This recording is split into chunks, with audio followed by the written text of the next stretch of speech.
my position, then don't make a move. Been doing this for years, my team we can't lose. What's up, guys? This is DaMeenMachine here, bringing you another Wi-Fi battle, and let's get this started. Whew. Alright, so this is my second Pokemon Black and White battle. I lead off with my Magic Man. He starts off with his Aerodactyl. He goes for the taunt, and I'm like, man, you know I don't like these status moves. Man, so I go for the Grass Knot. I hit him. It does a good chunk. It's like a 3 or 4 hit KO. I go for another Grass Knot after he sets up his Stealth Rock. So I'm like, ooh, oh, okay. This could be a 3 hit KO. And then right here, I don't know why. I thought he was gonna go for a physical attack, so I went for a Sucker Punch. And you must be thinking, what in the world?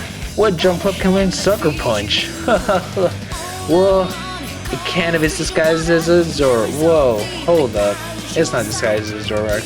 My Zoroark is disguised as a jump up. There you go. So I bring my big boss in just to take a Flare Blitz. It takes it like a G. You know. You can't take out a big boss with a Flare Blitz. Come on, man. Come on, man. So he brings in his Beef, and man, it takes away my Sandstorm. Like, F.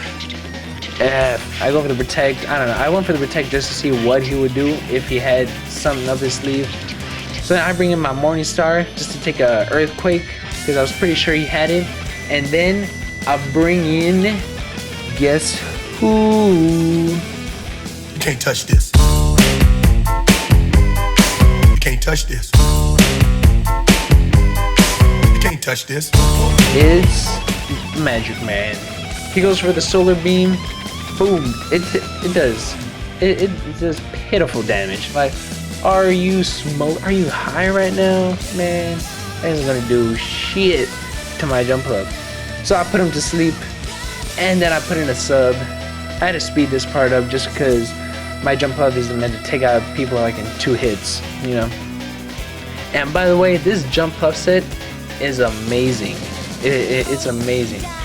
But I can't take credit for making it. I got this from Shofu. I was watching one of his videos a while back, and I saw his jump club doing work on some guys.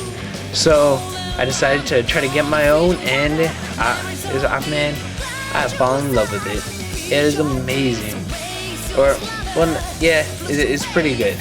It's pretty good for stalling out people and just staying at full health all the time, you know.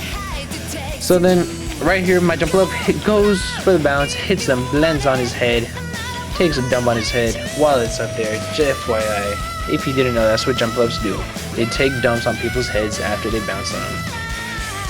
Whew. So I go for the Sleep Powder after I just took out a Groudon. Man, my little jump up just took out a Groudon. That's right. That's right. Took out a Groudon.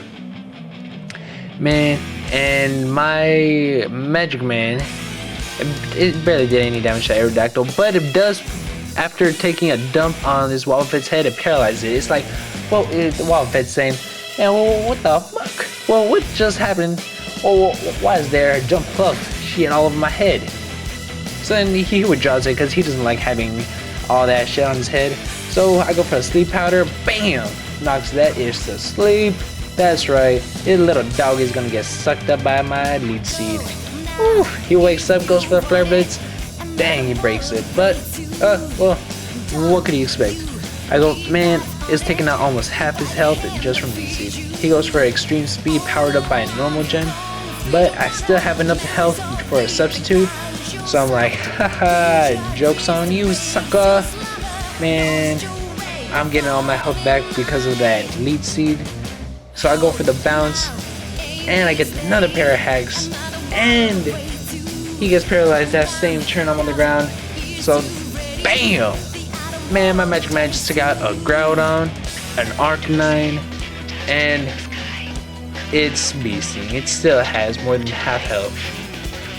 So I go for the Lead Seed right there just because I know my Magic Man can't do anything, or the bounce, Magic Man's bounce barely does any damage to that Aerodactyl. Woof. Getting my words all mixed up. And because of that taunt, I don't have any more bounces. So I just gotta use Struggle. until it dies. I'm like, every rain's got to come to an end someday.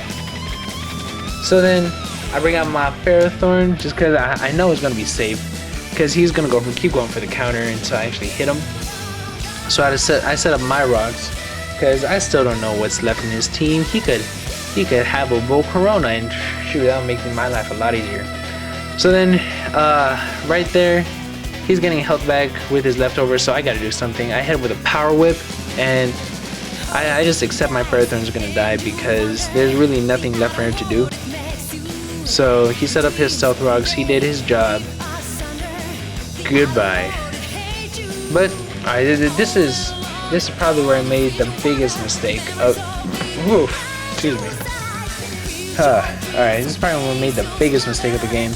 I bring up my Excadrill. I go for the Rapid Spin just to get the stones out of here. But man, I thought Wobbuffet was normal type. I don't know what was going through my head, but look how pitiful this Brick Break is. And after that happens, I'm like, holy shit! Oh my god! I can't believe I just sent out my Excadrill against Wobbuffet. When I still have my Zoroark. So I go for the Earthquake, and I'm like, oh my, could it kill it? Oh, it doesn't. Then I'm waiting for the Parahex, but I don't get that either. And now my Excadrill is dead, and I'm sad. So pretty much anything I have left is going to be able to kill it. So I bring out my Morningstar. But wait a second, it's come back with full health, and it knows Pursuit. What kind of Starmie is this? Man, this is some crazy ass shit, man. I don't know what is happening. So he brings out his Starmie, and he goes for the Thunderbolt. I'm like, oh no. But wait a second, that Zoroark, woo, that's right, I go for the little Grass Knot right there, bam, almost 20 KOs it. I wasn't expecting him to do that much, but right there I should have gone for the Circle Punch because whew, it barely survives, but I go for another Grass Knot, and bam, Zoroark just made you his beat. That's right, he goes for Aerodactyl, and his Aerodactyl gets so scared that he just dies as soon as he comes out. He's like, that's right. Ooh, my Zoroark's like, that's right. Give him that death stare. So then, he brings out his Mewtwo, his last Pokemon, and I still got 3 more, and I'm thinking, yes, I can do this. I go for the Circle Punch, and oh my god, it almost kills it. And he goes for the Aura Sphere, takes out my Zoroark, and I'm like, F. It sucks. Man. I bring out my Starmie, hoping maybe I could win the speed, whoa, it's not even a speed tie, he's way faster than me. I don't even know what I'm saying right now. So he dies. And then I bring out my last Pokemon with the ×4 weakness against his Aura Sphere. And I'm like, oh man, oh, wait a second, he has a Sandstorm up. I go for the Protect just so maybe my Sandstorm can kill it. So I Protect the first time, it works. Sandstorm damage, bam. I Protect the second time, it works. Woo! Woo! I'm getting excited here, I'm getting so excited. He gets buffeted by the Sandstorm again. He's got like -1 health. I go for this last one, but it failed. I'm like, oh my god, there's no way I can survive a ×4 Aura Sphere. Man, good game, Nick. Oof, this is the closest one. This is the closest battle I've had in a long time. So you know what, guys? Comment, like, subscribe, all that. Peace out.